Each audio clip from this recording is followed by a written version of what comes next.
It's kind of twofold here. I'd still sign him personally, but you got to get more than what you got in 1 goal in 13 games. It's simply not good enough. He's got to be more of an impact player every single night. So, maybe that comes Tuesday in Buffalo, but it has not been a start. He's shooting worse than he was during the pandemic year, which we all admit was his worst year ever for a multitude of reasons.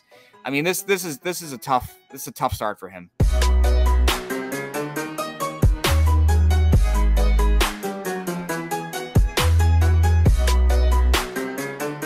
And welcome into Poke the Bear, episode 178, presented by CLNS Media and sponsored by our good friends over at FanDuel. My name is Conor Ryan, and once again, we are joined by 98.5 The Sports Hub's Ty Anderson. Ty, how you doing? What's going on? How we doing today? I'm doing swell, Ty. I'm doing great. Obviously, by the time this podcast drops, the Bruins will have already played the Sabres, so we're not going to focus too much on that. Instead, we're going to go big picture with this one because, as has been the case, it seems like every single year for the Bruins, their schedule to start the year is brutal. We have like one game every, I think, 3 weeks, not a lot of in between. And then we get to March, and instead of getting ready for the playoffs, the Bruins, like most other teams, are ground into dust because they're playing about 21 games in 23 days. It's not great. I hate it. I hate it. Right now, they got the day-night doubleheader in March, as is tradition. Yes. It's good for the bowl game. You don't have to change over the ice. It's just going to do the ice again. That's true. I hate it. It used to be a thing because of the circus being in town. I think circuses are now illegal. I want to say I haven't seen a circus in years. So why is this? Why do we deal with this? I don't know. I can't tell you. Yeah, I feel like circuses now, it's kind of like if you go in there, you pay in cash. Like people look around and they let you in the tent. Like it's kind of more of a covert operation. Yeah, the days of Barnum and Bailey are long gone. It's Jurassic Park too. It's you got big game hunters and whatnot, and you got Peter Ludlow, and like a nice like John Phillips suit leading the way. It's like, they're supposed to have a colorful outfit. No, it's just a rich British man trying to steal a T-Rex. That's right. I wish there was a dinosaur at a circus. Anyway, we're getting off topic here. Let's get back on track. Let's look big picture with the Boston Bruins right now. And I think we'll start off this podcast looking more at what have been the biggest surprises this year. I think you and I both agreed that this team was going to be very competitive. I think we both said second or third in the Atlantic going into the year, I want to say, or somewhere in that picture. Yeah, I had them second behind the Leafs, which is not looking so hot right now. One of those is not looking so hot right now. Yes, exactly. But again, we both thought they were going to be very good, but I don't know if you were expecting them to be, only have one regulation loss so far this year, at least based on whatever happens with Buffalo. But they're really damn good. A lot of guys have really kind of pulled their weight, impressed out of the gate. So leading off this podcast, Ty, let's kind of go through a couple of players or developments with this team that have been kind of the biggest surprises so far. So, I mean, for you, what's kind of one player or something that really stands out to you that's been a big surprise through the first month of the season? Yeah, I would say a big surprise for me is from Brandon Carlo. And I say that not because I'm not one of these people who thinks that Brandon Carlo is not good or ineffective. Like, there's a lot of people online who really want him to be something that he's not. But for me, why I'm impressed with him and why I'm surprised is that I feel like he's bringing his playoff intensity to the regular season, which I thought he had a very good postseason last year. It kind of flew under the radar because his pairing partner, Hampus Lindholm, did not have a great postseason, had the broken foot, as we know. But I feel like Brandon Carlo has really sort of addressed some of the things that people were critical of him about, like his physicality, clearing the front of the net, his willingness to sort of be more aggressive and be a more dominant 6'6" skater. I feel like you're seeing more of that. And I just feel like he's playing the best hockey he's ever played. And so it's not surprising in the sense that I felt he was good, but this level, this intensity is really impressing and surprising me a little bit here. Yeah, it's really been great to see for a guy like Carlo who's, had issues with staying healthy. Or again, I think the narrative on him, it does seem like it's hopefully clearing up a little bit. That I think for years, Carlo was kind of the guy that people looked at his contract, how long he signed him for, what that cap hit is, which 4.1 looks pretty good right now, and it's going to get even better. But people, I think, kind of took him to task of painting him to be a player that he's not, right? In terms of you want to see more, I don't know, assertiveness, more offensive generation. Like, no, you have to know what Brandon Carlo is as a player. And when he's playing at his best and he's being a shutdown defenseman that can anchor your PK, I mean, I think you've seen it especially this year. It's not to say that I think Brendan Carlo's his values ever waned to this team, but when you're built like the Bruins are, you're going to be protecting a shit ton of 1-goal leads late. You're going to have a lot of grinding out wins, a lot of white knuckles sequences there in the PK. That's when a guy I think Brendan Carlo really shines. But beyond that, I think he has taken a huge step forward this year, and I think Bruins fans are at least starting to appreciate him more. It's almost like I think Charlie Coyle is a guy that people were like, this guy's got to be a 60-point guy. Again, maybe he's going to do that this year, but I think the last year or so, people appreciated like what Coyle brings beyond the stat sheet. I think hopefully you're starting to see a little bit more of that with what Carlo is bringing, because I think you're right that he's playing the best hockey of his career. Yeah, it's kind of like, you have to update your biases and your agendas and how you view certain players. And I do think there's a segment of people who get stuck in 2019, stuck in 2020, 2021, like, and their complaints about players are a bit outdated. I think some of the complaints that you will hear about Brandon Carlo this year are a bit outdated. I think that he's done a very good job. And you have to also, if you don't think that he's been very good, you have to watch him every night and see what he's going up against. I mean, both he and Lindholm are getting an absolute brutal assignment every single night, it feels like. I think there's been one exception this year, and it was the Detroit game in Boston, where they actually put McAvoy and Grzelcyk on DeBrincat and Larkin for the majority of the night. But more often than not, you've seen Lindholm and Carlo get just D-zone start after D-zone start, going against the other team's best players. So, when you look at their numbers, you're like, oh, they should be a plus 15 or whatever. Well, not when you go against those kind of teams and have those kind of assignments. So I think it makes it really impressive. And that's why with guys like Brandon Carlo and even Charlie Coyle, to your point, I think you have to really watch the games to understand their impact and to see just how difficult an assignment these guys are getting almost every single night. Yeah, and I think it's also one of those things where even if you are like combing through the film of what Carlo brings, when you look at his assignments, it's easier to spot sequences there, those split-second decisions where maybe there's a lapse in coverage or there's a miscue because he's in the D zone the entire time, usually against top 6 guys. It's like if you got a really good like left tackle and on 25 of the snaps, they protect the quarterback, then you have that one lapse where a guy gets knocked down, you give up a sack. It's like, oh, you're there. It's like, well, you got to look at what the assignment is. And if Brendan Carlo and Lindholm are getting 10% ozone draws and they're spending most of their time in the D zone, stopping Matthews or whoever, like those lapses are going to come, but it could be a whole lot worse. Like they're stemming the tide time and time again in terms of what their assignments is. So I do agree with you that, yeah, Carlo has been a pleasant surprise. It's more of, I think that he's really kind of rounding into form into what I think the Bruins were hoping he could be and what the Bruins need right now for how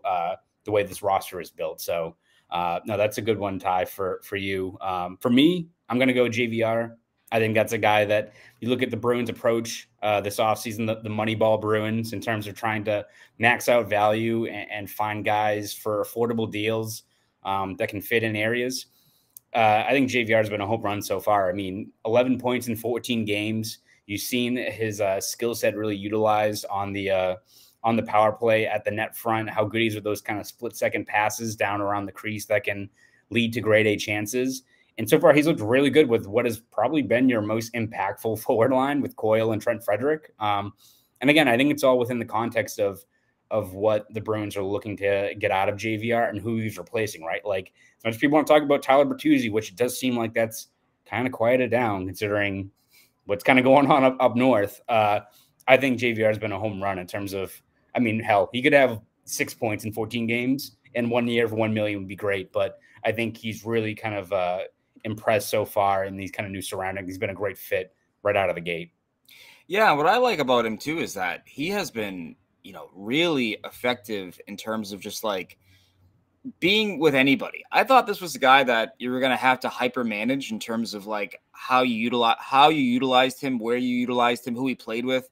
But he's been as effective with Pastrnak and Zacha as he has been. I mean, actually, he's been better, I would say, with Coyle and Frederick, which is something that I admittedly didn't see coming just based on how, again, defensive that line was used a year ago. And JVR was not a guy that I thought of his defense. I thought of his work around the front of the net, his power play prowess. And, that's kind of where I drew the line there. But this guy has been really effective for them. And I think it's really interesting. It's kind of like what we talked about, I think, in the offseason, where we were saying, hey, if Nick Ritchie could put up a career high in goals on that power play, why can't JVR, have a renaissance kind of year, a bounce back kind of year? And so I think we're kind of seeing that played out. I think what's really impressive, though, is what you're alluding to here is like the 5-on-5 scoring. He hasn't been a pure specialist. He's been finding ways to impact the game 5-on-5, which is, again, something I was a little bit surprised that, or I didn't really necessarily see it coming to this degree that we've seen so far. Yeah, it's almost like you were expecting for what his deal is and what his skill set is, even if you're just going to manufacture 25 points and most of them on the power play, for what that price value is, you'll take it. But no, as you said, he's kind of showing what he can do at 5-on-5 play, really meshing well with Coyle and Frederick, which, again, please just keep that line together. For all the shuffling, just keep that group in place, see how they kind of build some of that chemistry. But no, he's been a home run signing so far. Is there anyone else that kind of sticks out to you, Ty, that's been kind of a surprise so far out of the gate? Yeah, I would have to say that Johnny Beecher. And I say this because I admittedly didn't think he'd make the team. I had hopes that he would make a strong push, make things interesting, just give him something to think about. I did not see him making the team out of camp, and not only that, sticking with the team and getting better as he comes along here. So, when they go out and they sign Morgan Geekie and they sign Patrick Brown, and even they bring in, guys like Jason Megna, right? And guys like, like just guys like that you look at and you go, okay, those are fourth line centers. Yeah. Right. But he outworked them all, and he's really planted his flag here, and he's stuck. And I think that's what's really been impressive to me is that he hasn't faded out of frame after what was a strong preseason. It looked like for a minute there, like he was going to lose his spot, didn't it? Late in the preseason where he was kind of, it was a lot more Patrick Brown. You're like, wait a minute, what's going on here? So he gets the job. He's keeping the job. And I think he's actually getting a lot better, I would say, just as a reliable kind of presence. You don't have to manage him. You can throw him out there. He's getting some tougher assignments. So to see him stick after 75, I want to say, AHL games, really impressive to me that he's done that. And, hey, he had a delayed start, essentially. He's a first-round pick in 2019. It takes him 4 years to get here for a multitude of reasons, but he's here now. And I don't think we're sitting here right now going, oh, he's going back tomorrow. Like, he seems like he's here. And so that's a great development for the Bruins and a bit of a surprising one. Again, just based on some of their offseason moves and who they brought in, for him to outwork those guys, I think is really impressive. Yeah, and I think what's really kind of stood out to me about him, beyond the fact that he's doing the little things to warrant his spot, whether he's being hired on the forecheck, he's winning faceoffs, which is kind of what elevated him right off the bat in terms of just, getting those tough assignments, but limiting the amount of time he's kind of holding onto the puck in the D zone. I think for Beecher, what's impressive is this is a guy that you look at the speed, you look at some of that creativity, that shot he had for his goal. Like, you see why he was a first-round pick, why the Bruins even thought that as a third-line center on the USA development team, that he could be a guy that could morph into a top six.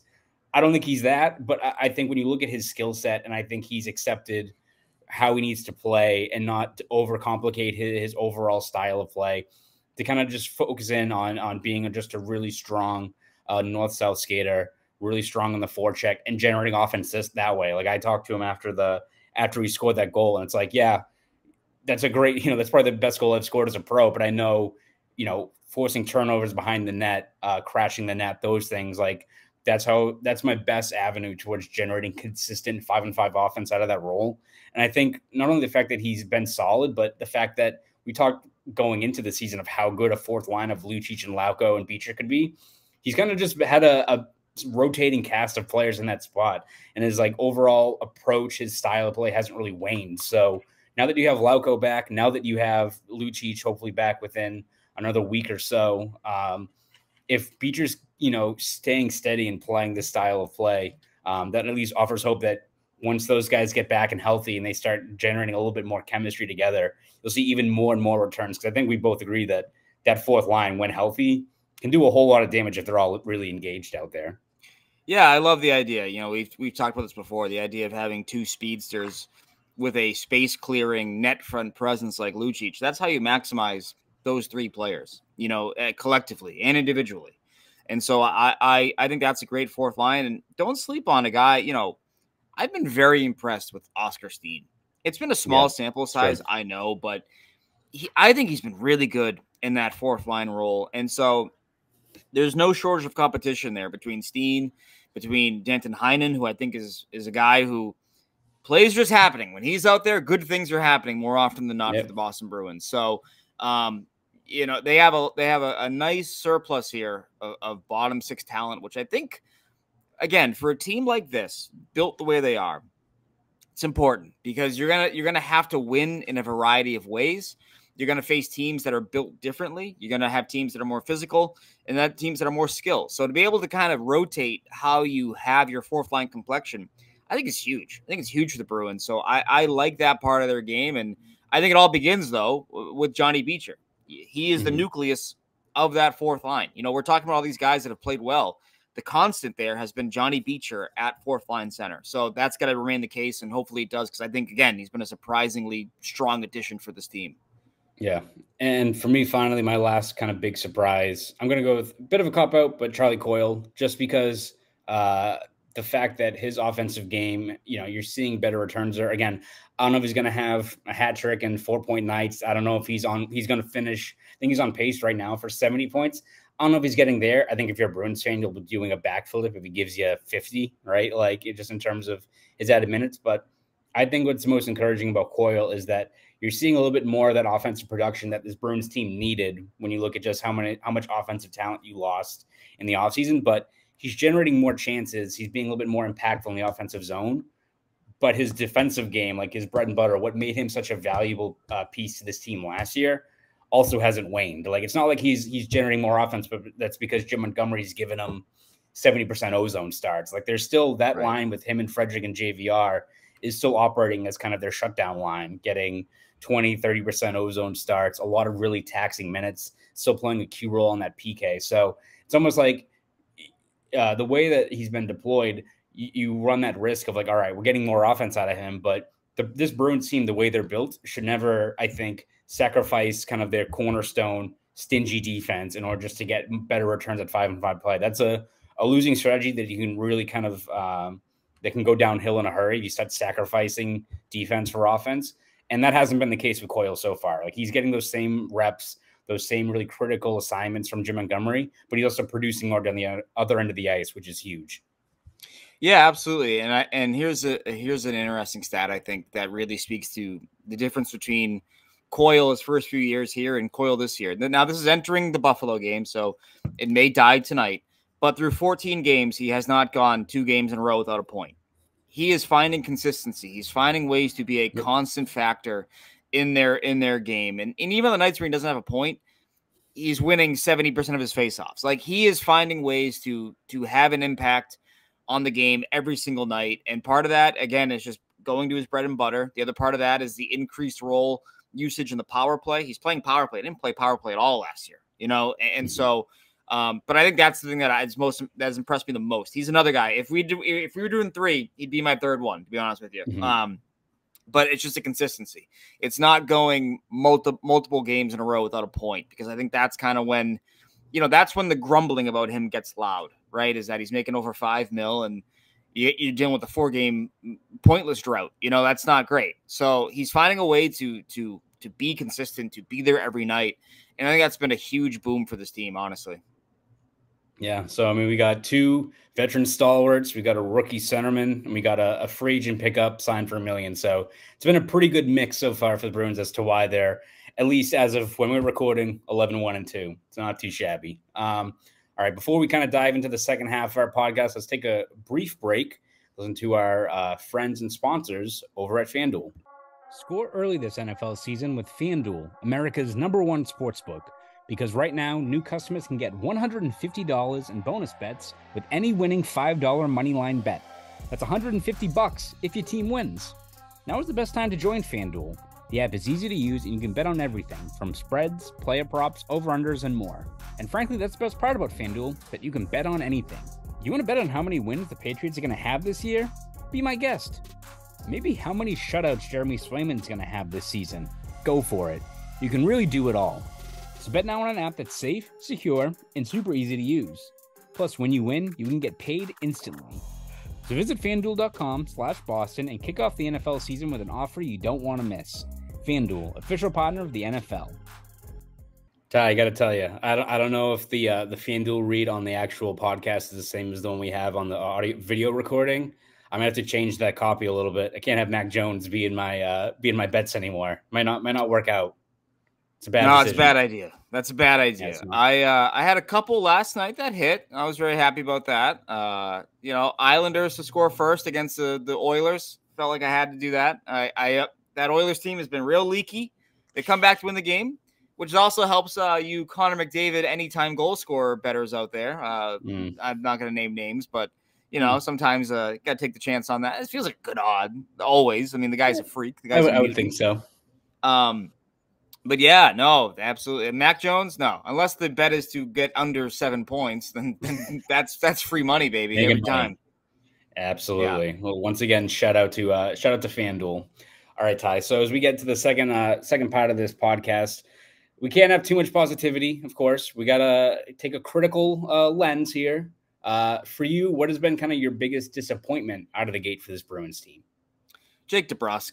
I mean, it's got to be Jake DeBrusk, and 1 goal through 13 games entering Tuesday against Buffalo, really just hasn't found his groove. And, I understand what he's saying when he says, well, I haven't missed any grade A looks. Okay, well, you got to generate some more then, because you kind of, for this team to go where they want to go, we're just talking about Coyle and JVR and Beecher. This team, to get where they need to be at 100%, Jake DeBrusk needs to be their third best winger behind Pastrnak and Marchand. And if he's not going to be, that's a massive problem. It's going to force Don Sweeney and the Bruins to, look at the trade market and maybe pay a price that they really shouldn't be paying this time of year. In my opinion, I don't want to trade a first-round pick from the Bruins. You've traded enough of them. You need to start replenishing the cupboard a little bit here. And it's a contract year. So, yeah. It's kind of twofold here. I'd still sign him personally, but you got to get more than what you got in 1 goal in 13 games. It's simply not good enough. He's got to be more of an impact player every single night. So, maybe that comes Tuesday in Buffalo, but it has not been a start. He's shooting worse than he was during the pandemic year, which we all admit was his worst year ever for a multitude of reasons. I mean, this is a tough start for him. Yeah. I wonder if you sign him to like a long-term deal right now, he just takes off. I mean, I'm sure it's not helping the fact that beyond the fact that things are regressing in terms of shooting percentage. I think he's shooting 3.4% going into Tuesday's game. It's probably not helping that also he's got that looming big payday like on the horizon that right now it's, I think people were looking like Brendan Hagel's contract. And now it's like slowly going down a little bit here. Like you wonder how much getting that clarity with that contract, not to say the Bruins like need to sign him right now to get him going, but you do wonder how much that is also weighing on him. But I agree. Like, I think he's at least being more noticeable in terms of like, we've had stretches seeing DeBrusk in years past, especially where it's not producing, but you also don't notice him. Like he's moving his feet. He's doing what he can. He's still been a valuable contributor in terms of, I think he's second on the Bruins and even strength ice time for forwards on the PK. I feel like he's due for like a nice shorthanded rush opportunity with a guy like Beecher. Feels like that's coming one of these days. I'm sure DeBrusk would love that to happen. But you're right. Like they do need to get him going because when he's rolling and he's contributing and cashing in regularly, it just adds another level of, impact to this forward core that you desperately need right now. Yeah. And, you nailed it right there, saying that he's impacting the game in other ways. And that's great. Namely on the PK, he's been a valuable contributor to what is the league's best penalty kill. And I can't sleep on that. But on this team, he's here to score goals, and he admitted that. He said, I'm a goal scorer. I've been a goal scorer my whole life, so this sucks. And that's kind of where they're at. It's like you look at this team, like when they struggle, it's because David Pastrnak is not dominating the game 5-on-5, right? Or Marchand's not having a takeover kind of night. Like I think so that's when you need DeBrusk to come along with some goals. Like on nights when those guys are quiet, it's going to happen. It's human nature.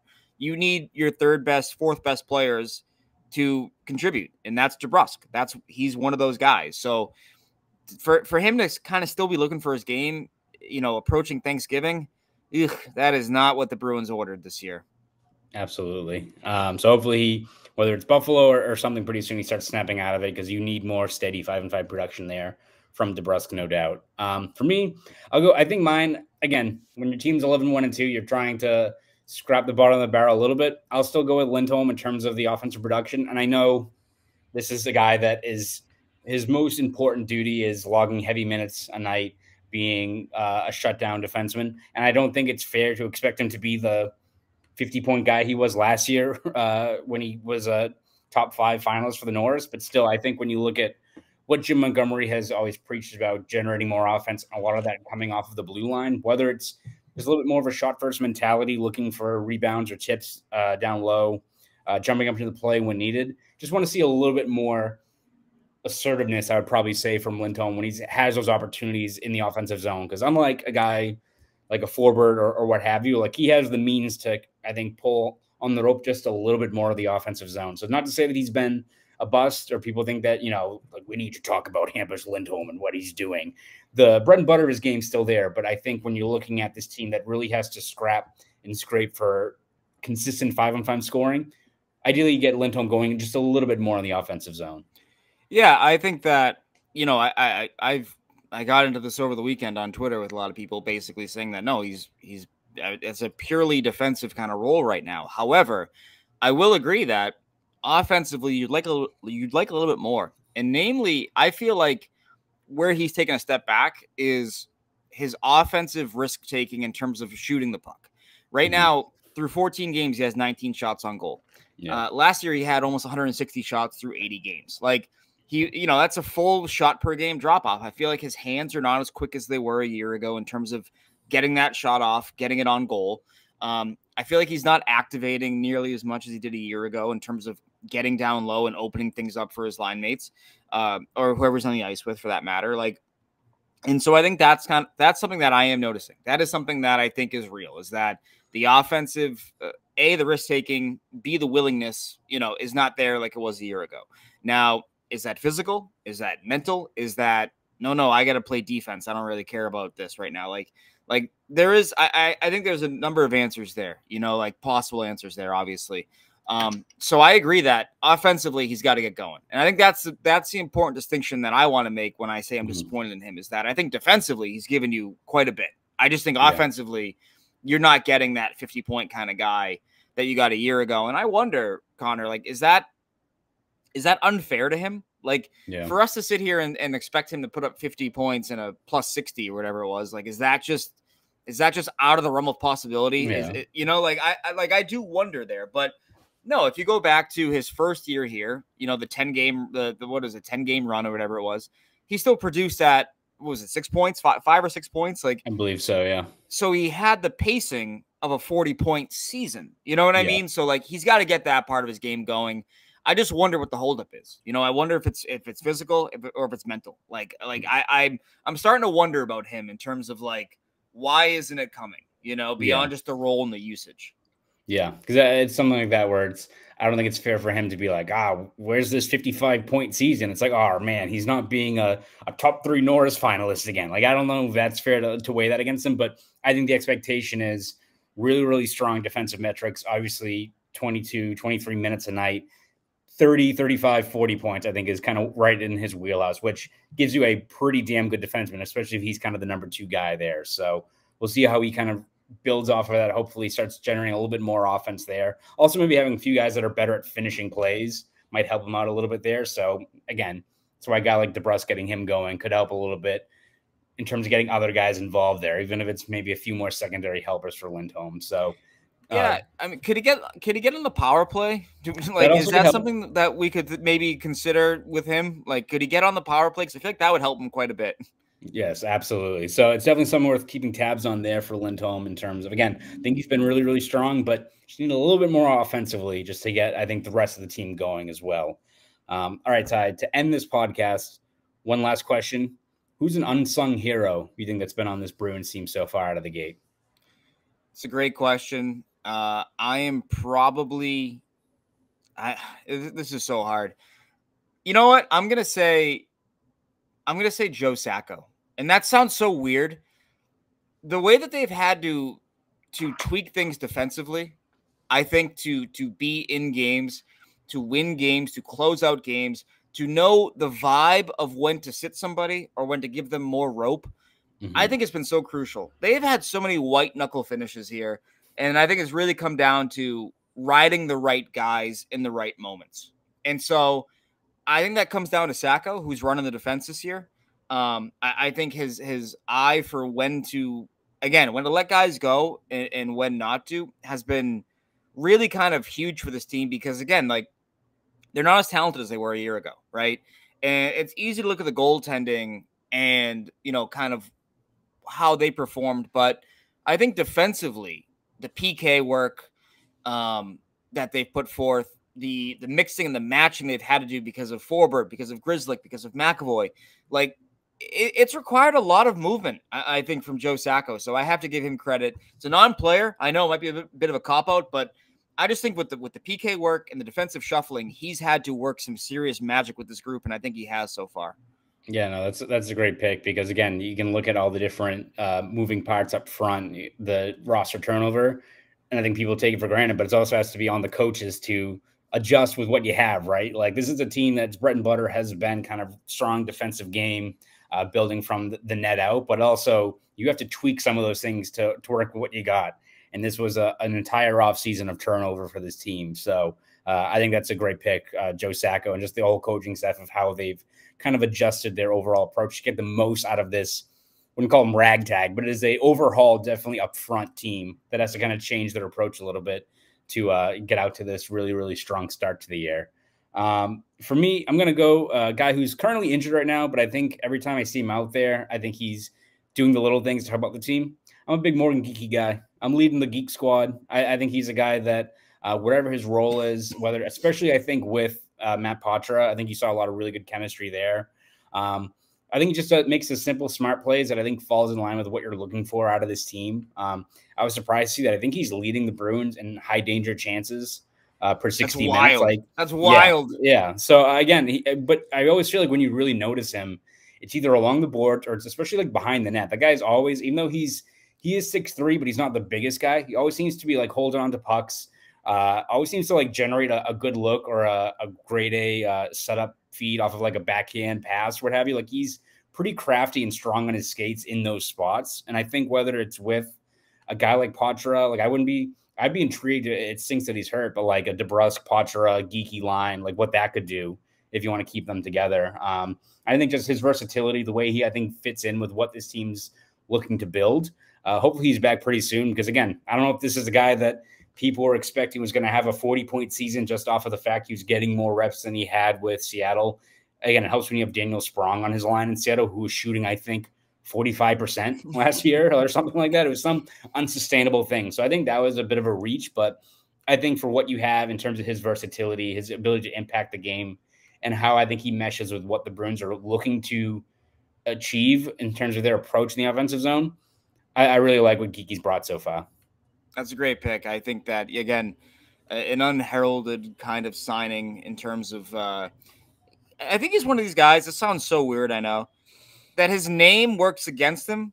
You spend $2 million on a guy named Geekie, and everyone's like, what are you doing? Why are you doing that? You signed a geek for $2 million? You don't need to do that. So I think there's a little bit of that. But no, he's really effective. And, I kind of said this over the summer. I'm not sure if I said it on here before or not, but like, I looked at Morgan Geekie as like the Riley Nash 2.0 of the Bruins, where like it's a low money. You look at the underlying metrics, and you're like, ooh, you might have something here. You might have a guy who can move up and down. And I think what's huge for Geekie has been the connection with Poitras. I mean, really making life easier for the 19-year-old stepping into the NHL. And it's kind of interesting that I don't know if Poitras has been as loud without Geekie. Like I wonder about that. And so. It's been a value add in that respect alone. It's just helping your top prospect, essentially, your top pro prospect now, get settled in. And I think that goes a long way. So that's a great pick.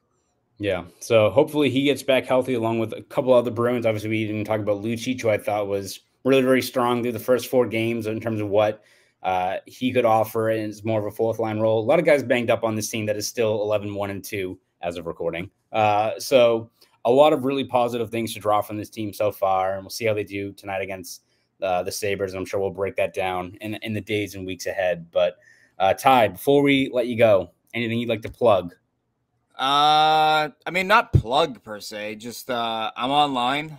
I deleted Twitter off my phone for a little while, so but yeah, I'm on Twitter /X @_Ty Anderson. Also I have a Facebook page, Ty Anderson. If you can find that, I'm on there. Yeah, and then 98houssportshub.com. That's where you can read all my work. So yeah. So I deleted Twitter off the phone for a little while. I just wanted a little break from it. So was it freeing? Was it great to not have people tweet about like Mason Lohrei and Linus yeah, a little bit for a bunch of like candy corn to Edmonton?